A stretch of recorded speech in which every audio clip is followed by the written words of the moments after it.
ದಿನಾಂಕ 20 ಅಂದರೆ ಕಳೆದ ಶನಿವಾರ ಮೇಲ್ಕೋಟೆ ಠಾಣಾ ವ್ಯಾಪ್ತಿಯಲ್ಲಿ ಒಂದು ಖಾಸಗಿ ಶಾಲೆಯಲ್ಲಿ ಟೀಚರ್ ಆಗಿ ಕೆಲಸ ಮಾಡ್ತಿದ್ದಂಥ ಒಂದು ಹೆಂಗಸು, ವಯಸ್ಸು ಸುಮಾರು ಒಂದು 28 ವರ್ಷ. ಆಕೆ ಅಲ್ಲೇ ಸಮೀಪದ ಮಾಣಿಕ್ನಳ್ಳಿಯವರಾಗಿದ್ದು 20ನೇ ತಾರೀಕು ಮಧ್ಯಾಹ್ನ ಅದೇನು ಶಾಲೆ ಮುಗಿಸಿ ನಂತರ ಮನೆಗೆ ಹೋಗಿರೋದಿಲ್ಲ, ಅವರ ಮೊಬೈಲ್ ಕೂಡ ಸ್ವಿಚ್ ಆಫ್ ಆಗಿರುತ್ತೆ ಅಂತ ಹೇಳಿ ಒಂದು ದೂರನ್ನು ಅವರ ತಂದೆ ಬಂದು ನಮ್ಮ ಮೇಲ್ಕೋಟೆ ಪೊಲೀಸ್ ಠಾಣೆಯಲ್ಲಿ ಕೊಟ್ಟಿರ್ತಾರೆ.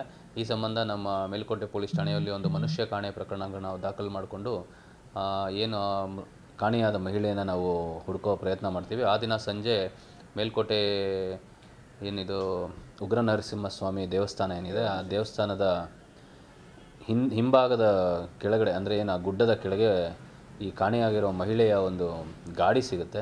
ಆ ಗಾಡಿಯನ್ನು ತೊಗೊಂಬಂದು ಪೊಲೀಸ್ ಸ್ಟೇಷನ್ ಹತ್ರ ಹಾಕ್ಕೊಂಡಿದ್ದ ಸಂದರ್ಭದಲ್ಲಿ ಅಲ್ಲೇ ಒಬ್ಬರು ಖಾಸಗಿ ವ್ಯಕ್ತಿ ಏನಲ್ಲಿ ಮೇಲ್ಕೋಟೆಗೆ ದೇವ್ರ ದರ್ಶನಕ್ಕೆ ಅಂತ ಬಂದಿರ್ತಾರೆ, ಅವರು ಕೂಡ ಒಂದು ಸಣ್ಣ ಒಂದು ವಿಡಿಯೋ ತುಣುಕನ್ನು ತಂದು ತೋರಿಸ್ತಾರೆ. ಅಲ್ಲೇನೋ ಒಂದು ಇಶ್ಯೂ ಆಗ್ತಿರೋ ಬಗ್ಗೆ ಯಾರೋ ಇಬ್ಬರ ನಡುವೆ ಅಂತ ಇರುತ್ತೆ, ಅದ್ರ ಬಗ್ಗೆ ಕ್ಲಾರಿಟಿ ಇರೋದಿಲ್ಲ. ಆ ವಿಡಿಯೋನ ತೊಗೊಂಡು ಕೂಡ ಜಾಗನೆಲ್ಲ ಸರ್ಚ್ ಮಾಡಲಾಗಿ ಆ ದಿನ ಅಂದರೆ ಶನಿವಾರ ಕಾಣೆಯಾದ ಮಹಿಳೆಯ ಪತ್ತೆ ನಮ್ಮಲ್ಲಿ ಆಗಿರೋದಿಲ್ಲ.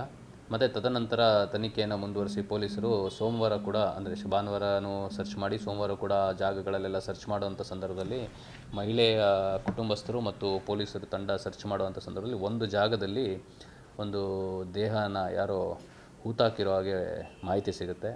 ಹಾಗಾಗಿ ಅಲ್ಲಿ ಏನು ಪ್ರೊಸೀಜರ್ ಪ್ರಕಾರ ಎಕ್ಸಿಕ್ಯೂಟಿವ್ ಮ್ಯಾಜಿಸ್ಟ್ರೇಟ್ಸಿಂದ ನಾವು ಬಂದು ಎಕ್ಸಿಮೇಷನ್ ಎಲ್ಲ ಮಾಡಿಸಿ ನೋಡಲಾಗಿ ಈ ಕಾಣೆಯಾದ ಮಹಿಳೆಯ ಮೃತದೇಹ ಅಂತ ನಮಗೆ ಗೊತ್ತಾಗುತ್ತೆ.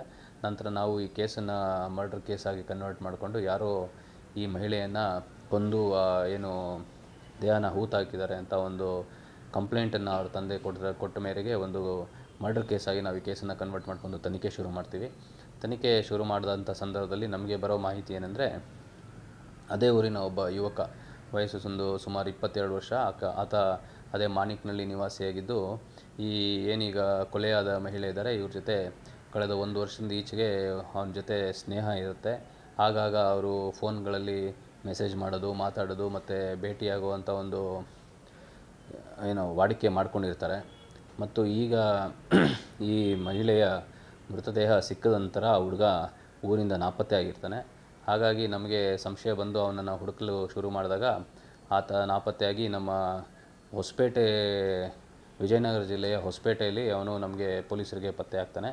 ಹಾಗಾಗಿ ಅವನ್ನ ನಾವು ದಸ್ತಗಿರಿ ಮಾಡಿ ಕರ್ಕೊಂಡು ಬಂದು ವಿವರವಾಗಿ ವಿಚಾರಣೆ ಮಾಡಲಾಗಿ ಆತ ಇದೇ ರೀತಿ ನನಗೆ ಮತ್ತು ಆ ಮಹಿಳೆಗೆ ಕಳೆದ 1 ವರ್ಷದಿಂದ ಸ್ನೇಹ ಇದ್ದು ನಾವು ಆವಾಗ ಭೇಟಿ ಮಾಡ್ತಾಯಿದ್ವಿ. ಮತ್ತು ಈ ನಡುವೆ ಸ್ವಲ್ಪ ನಮಗೂ ಅವ್ರಿಗೂ ಮನಸ್ತಾಪ ಉಂಟಾಗಿ ಆಗಾಗ ಜಗಳ ಆಗ್ತಿತ್ತು. ಮತ್ತು ನಾನು ಭೇಟಿ ಮಾಡಬೇಕು ಅಂತ ಅಂದ್ಕೊಂಡಾಗ ಆಕೆ ಸಿಗ್ತಾ ಇರಲಿಲ್ಲ. ಆಕೆ ಭೇಟಿ ಮಾಡಬೇಕು ಅಂದಾಗ ಮಾತ್ರ ನಾನು ಅವಳನ್ನ ಮೀಟ್ ಮಾಡಬೇಕಾಗಿತ್ತು ಅಂತೆಲ್ಲ ಹೇಳಿ ಒಂದು ಈ ಶನಿವಾರ ಅಂದರೆ 20ನೇ ತಾರೀಕು ಮಧ್ಯಾಹ್ನ 12 ಗಂಟೆಗೆ ಆಕೆನ ಆ ಜಾಗಕ್ಕೆ ಬರಲಿಕ್ಕೆ ಹೇಳಿ ಆಕೆ ಬರೋಕ್ಕೆ ಮುಂಚೆನೇ ಅಲ್ಲಿ ಒಂದು ಗುಂಡಿಯನ್ನು ತೋಡಿ ರೆಡಿ ಮಾಡಿರ್ತಾನೆ ಕೊಲೆ ಮಾಡುವ ಉದ್ದೇಶದಿಂದನೇ. ಆಕೆ ಬಂದಿದ ತಕ್ಷಣ ಆಕೆ ಏನು ದುಪ್ಪಟ್ಟ ತೊಟ್ಟಿರ್ತಾರೆ ಆ ದುಪ್ಪಟ್ಟದಿಂದನೇ ಆಕೆ ಆ ಕತ್ತನ್ನು ಹಿಸುಕಿ ಅಲ್ಲೇ ಕೊಲೆ ಮಾಡಿ ನಂತರ ಆ ದೇಹನ ಅವನನ್ನು ತೋಡದಂಥ ಗುಂಡಿಯಲ್ಲಿ ಮುಚ್ಚಿ ಅಲ್ಲಿಂದ ವಾಪಸ್ ಮನೆಗೆ ಹೋಗಿ ಮನೆಯಿಂದ ಅವನು ಮೈಸೂರಲ್ಲಿ ಕೆಲಸ ಮಾಡ್ತಿದ್ದ ಜಾಗಕ್ಕೆ ಹೋಗಿ ಕೆಲಸ ಮಾಡಿಕೊಂಡು ರಾತ್ರಿ 11 ಗಂಟೆಗೆ ಬರ್ತಾನೆ. ಭಾನುವಾರ ಕೂಡ ಅವನು ಊರಿನಲ್ಲೇ ಇರ್ತಾನೆ. ಸೋಮವಾರ ಯಾವಾಗ ಈ ಥರ ದೇಹ ಪತ್ತೆ ಆಗಿದೆ ಅಂತ ಹೇಳಿ ಅಲ್ಲೆಲ್ಲ ಊರಲ್ಲೆಲ್ಲ ಪ್ರಚಾರ ಆಗುತ್ತೆ, ಆ ಸಂದರ್ಭದಲ್ಲಿ ಅವನು ಮನೆ ಬಿಟ್ಟು ಹೋಗಿರ್ತಾನೆ. ಪೊಲೀಸರು ತನಿಖೆ ಮಾಡಿ ಆತನನ್ನು ಈಗಾಗಲೇ ದಸ್ತಗಿರಿ ಮಾಡಿದ್ದಾರೆ. ಮುಂದಿನ ಕಾನೂನು ಕ್ರಮ ಜರುಗಿಸಲಾಗ್ತಾ ಇದೆ. ಅಲ್ಲ, ಈಗ ನಮಗೆ ಸಂಬಂಧದ ಬಗ್ಗೆ ಏನು ಮಾಹಿತಿ ಇಲ್ಲ. ಸ್ನೇಹ ಇತ್ತು ಮತ್ತು ಅವ್ರ ಮಧ್ಯ ಈ ಥರ ಫೋನ್ ಕಾಲ್ಸು, ಚಾಟ್ಸು ಮತ್ತು ಮೀಟ್ಸ್ ಆಗ್ತಿತ್ತು ಅನ್ನೋ ಅಷ್ಟು ಮಾತ್ರ ಮಾಹಿತಿ ಇದೆ. ಸರ್, ಎಷ್ಟು ದಿನಗಳಿಂದ ಡಿಸ್ಪ್ಯೂಟ್ ಇತ್ತು ಸರ್? ಈಗ ತಮ್ಮ ಇನ್ವೆಸ್ಟಿಗೇಷನ್ ಇದರಿಂದ ಅವನು ಪ್ರೀ ಪ್ಲಾನ್ ಎಷ್ಟು ದಿನದಿಂದ ಹಿಂದೆ ಮಾಡ್ಕೊಂಡಿದ್ದಾರೆ? ಅಲ್ಲ, ಈಗ ಅವನು ನಮಗೆ ಸಿಕ್ಕಿರೋವಂಥ ಮಾಹಿತಿ ಇಷ್ಟು. ಅವನು ಯಾವಾಗ ಅವನಿಗೆ ಈ ಇಂಟೆನ್ಷನ್ ಬಂತು, ಯಾವಾಗ ಅವನು ಪ್ರಿಪರೇಷನ್ ಸ್ಟಾರ್ಟ್ ಮಾಡ್ತಾ ಅಂತ ಅವನನ್ನು ಇನ್ನೂ ಹೆಚ್ಚಿಗೆ ನಾವು ಪ್ರಶ್ನೆ ಮಾಡಿದಾಗಲೇ ಗೊತ್ತಾಗೋದು. ಮೇನ್ ಮೋಟಿವ್ ಇಷ್ಟೇನಾ ಸರ್? ಹೌದು, ಬೇರೆ ಏನು ಮೋಟಿವ್ ಕಾಣ್ತಾ ಇಲ್ಲ ಸದ್ಯದ ಮಟ್ಟಿಗೆ. ಆ ಒಂದು ವಿಡಿಯೋ ವೈರಲ್ ಆಗಿತ್ತು, ಅದು ಏನು ಅಂತ ಗೊತ್ತಾಗಿದೆ ಸರ್? ಅಂದರೆ ಆ ವಿಡಿಯೋ ಒಬ್ಬರು ಪ್ರವಾಸಿಗರು ಮೇಲೆ ನರಸಿಂಹಸ್ವಾಮಿ ಟೆಂಪಲಿಂದ ತೆಗೆದಂಥ ದೃಶ್ಯ ಆಗಿರುತ್ತೆ. ಆ ಟೈಮ್ನಲ್ಲಿ ಅಲ್ಲೊಂದು ಏನು ಭಾಳ ಕ್ಲಾರಿಟಿಲಿ, ಬಿಕಾಸ್ ಆಲ್ಮೋಸ್ಟ್ 1-1.5 ಕಿಲೋಮೀಟರ್ ದೂರದಿಂದನೇ ಅದು ತೆಗೆದಂಗೆ ಕಾಣ್ತಾ ಇದೆ. ಒಬ್ಬ ವ್ಯಕ್ತಿ ಆ ಗುಡ್ಡದಿಂದ ಕೆಳಗಡೆ ಇಳ್ಕೊಂಡು ಹೋಗ್ತಾ ಇರೋದು ಮಾತ್ರ ನಮಗೆ ಅಲ್ಲಿ ಕಾಣುತ್ತೆ. ಅವನ ಪಕ್ಕ ಏನಿದೆ ಅನ್ನೋದ್ರ ಬಗ್ಗೆನೂ ಕೂಡ ಕ್ಲಾರಿಟಿ ಇಲ್ಲ. ಅದು ಇನ್ನೂ ವೆರಿಫೈ ಮಾಡಬೇಕು. ಆ್ಯಸ್ ಆಫ್ ನಾವು ಏನು ಖಚಿತವಾಗಿ ಹೇಳಲಿಕ್ಕಾಗೋದಿಲ್ಲ. ಆತನ ಬರ್ತಡೇ ಅವತ್ತಿರಲ್ಲ, ಒಂದು ವಾರದ ಹಿಂದೆ ಇರುತ್ತೆ. ಆ ಒಂದು ವಾರದ ಹಿಂದೆ ಬರ್ತಡೇ ಇದ್ರೂ ಅವತ್ತಿಂದನೂ ಇವತ್ತುವರೆಗೂ ಸಿಗೋಕ್ಕಾಗಿರಲಿಲ್ಲ. ಹಾಗಾಗಿ ಇವತ್ತು ಅಂದರೆ ಶನಿವಾರ ಕರೆದಿರ್ತಾನೆ ಮೀಟ್ ಮಾಡಲಿಕ್ಕೆ ಅಂತ. ಸರ್ ಆಕೆ ಎವ್ರಿಡೇ ಬಸ್ಸಲ್ಲಿ ತಿರುಗಾಡ್ತಿದ್ಲು, ಬಟ್ ಅವತ್ತು ಮಾತ್ರ ಆಕೆ ತಂದೆ ಗಾಡಿ ಅಂತ ಅವರು ತಂದೆ ಸ್ಟೇಟ್ಮೆಂಟಲ್ಲಿ ಕೊಡ್ತಾರೆ. ಯಾವಂದರೆ ಪ್ರತಿದಿನ ಬಸ್ಸಲ್ಲಿ ಹೋಗ್ತಿದ್ರು, ಯಾವಾಗ ಬಸ್ ಮಿಸ್ ಆಯಿತು ಅಥವಾ ಲೇಟ್ ಆಯಿತು ಆ ದಿನಗಳಲ್ಲಿ ಮಾತ್ರ ನನ್ನ ಮಗಳು ಟೂ ವೀಲರ್ ತೊಗೊಂಬರ್ತಾಯಿದ್ರು ಅಂತ ಹೇಳಿದ್ದಾರೆ. ಬಟ್ ಆ ದಿನ ತರಲಿಕ್ಕೆ ಟೂ ವೀಲರ್ ಕಾರಣ ಏನು ಅಂತ ತನಿಖೆ ಮುಂದುವರೆದಂಗೆ ಗೊತ್ತಾಗುತ್ತೆ. ಬಸ್ ಮಿಸ್ ಆಯಿತಾ ಅಥವಾ ಬೇರೆ ಏನಾದರೂ ಕಾರಣಕ್ಕೆ ಟೂ ವೀಲರ್ ತಂದ್ರೆ ಅಂತ ಚೆಕ್ ಮಾಡಬೇಕು. ಸದ್ಯದ ಮಟ್ಟದ ತನಿಖೆಯಿಂದ ನಮಗೆ ತಿಳಿದು ಬಂದಿರೋದು ಆತನ ಒಬ್ಬನೇ ಮಾಡಿರೋಂಥ ಕೃತ್ಯ ಅಂತ. ಬೇರೆ ಇನ್ವೆಸ್ಟಿಗೇಷನ್ ಮುಂದುವರೆದಂಗೆ ಬೇರೆ ಯಾರಾದರೂ ಪಾತಿ ಇದೆ ಅಂತ ನಾವು ಚೆಕ್ ಮಾಡ್ತೀವಿ. ಹೌದು ಅವತ್ತೇ ಬೆಳಗ್ಗೆ ಬೇಗ ಬಂದು. ಹೌದು, ಇಲ್ಲ ಅದನ್ನು ಎಲ್ಲಿ ಅವನು ಡಿಸ್ಪೋಸ್ ಮಾಡಿದ್ದಾನೆ ಅನ್ನೋದ್ರ ಬಗ್ಗೆ ಎಲ್ಲ ಮಾಹಿತಿ ಕೊಟ್ಟಿದ್ದಾನೆ. ಈಗ ಅದು ಕಾನೂನು ಪ್ರಕಾರ ನಾವು ಅದನ್ನು ಸೀಸ್ ಮಾಡ್ಕೋತೀವಿ. ಅವಶ್ಯಕತೆ ಬಿದ್ದರೆ ಐವತ್ತು ಡಿಸೈಡ್ ಮಾಡ್ತಾರೆ ಅದನ್ನು.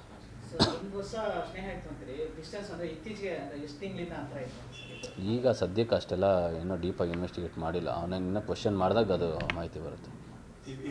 ಸಾಕು ಬಿಡ್ರಿ, ಅದು ಈಗ ಗೊತ್ತಿಲ್ಲಪ್ಪ. ಅಲ್ಲ, ಈಗ ಅವರ ಮನೆಯವರಿಂದ ಆ ಥರ ಯಾವುದೋ ಮಾಹಿತಿಗಳು ಇದುವರೆಗೂ ನಮಗೆ ಬಂದಿಲ್ಲ. ಅವ್ರ ಮಧ್ಯೆ ಇದ್ದಿದ್ದಂಥ ಸ್ನೇಹದ ಬಗ್ಗೆ ಫ್ಯಾಮಿಲಿಗೆ ಏನಾದ್ರು ಗೊತ್ತಾಗುತ್ತಿಲ್ವ ಅಂತ. ಈಗ ಏನು ಆರೋಪಿ ಸಿಕ್ಕಿದ್ದಾನೆ ಅವನ್ನ ಪ್ರಶ್ನೆ ಮಾಡಿ ನಂತರ ಮನೆಯವ್ರನ್ನ ನಾವು ಕೇಳ್ತೀವಿ ಈ ಥರ ಏನಾದ್ರು ಗೊತ್ತಿತ್ತಾ ಅಂತ. ಆಮೇಲಿಂದಾನೆ ನಮಗೂ ಗೊತ್ತಾಗುತ್ತೆ.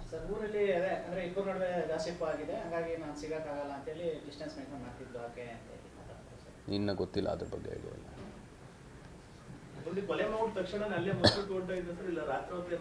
ಇಲ್ಲ ರೀ, ಆ ಟೈಮ್ನಲ್ಲಿ ಏನೋ ಘಟನೆ ನಡೆಯೋಕ್ಕೆ ಮುಂಚೆನೇ ಅವನು ಹಳ್ಳ ತೋಡಿರ್ತಾನೆ. ಆಮೇಲಿಂದ ಅದಾಗಿದ ತಕ್ಷಣ ಅಲ್ಲಿ ಮುಚ್ಚಿಬಿಟ್ಟು ಅವನು ಏನು ಅದಕ್ಕೆ ತಂದಂಥ ಶಂಕೆ ಇರುತ್ತೆ ಅದನ್ನು ತೊಗೊಂಡೋಗಿ ಬೇರೆ ಕಡೆ ಒಂದು ಕಡೆ ಬಿಸಾಡಿ ನಂತರ ಮನೆಗೆ ಹೋಗಿ ಮನೆಯಿಂದ ಮೈಸೂರು ಕೆಲಸಕ್ಕೆ ಹೋಗ್ತಾನೆ ಅವನು. ಹೌದು, ಇಲ್ಲ ಹೋಗಿಲ್ಲ ಅವನು ಅದಾದಮೇಲೆ. ಅಂದರೆ ಗಿಡ ಮಣ್ಣೆಲ್ಲ ಹಾಕಿದ್ಮೇಲೆ ಗಿಡ ಎಲ್ಲ ಹಾಕಿದ. ಹಾಗಾಗಿ ಒಂದು ದಿವಸ ನಮ್ಮವ್ರ ಪೊಲೀಸರು ಮತ್ತು ಅವ್ರ ಫ್ಯಾಮಿಲಿಯವ್ರು ಹುಡುಕ್ಲು ಗೊತ್ತಾಗಲಿಲ್ಲ.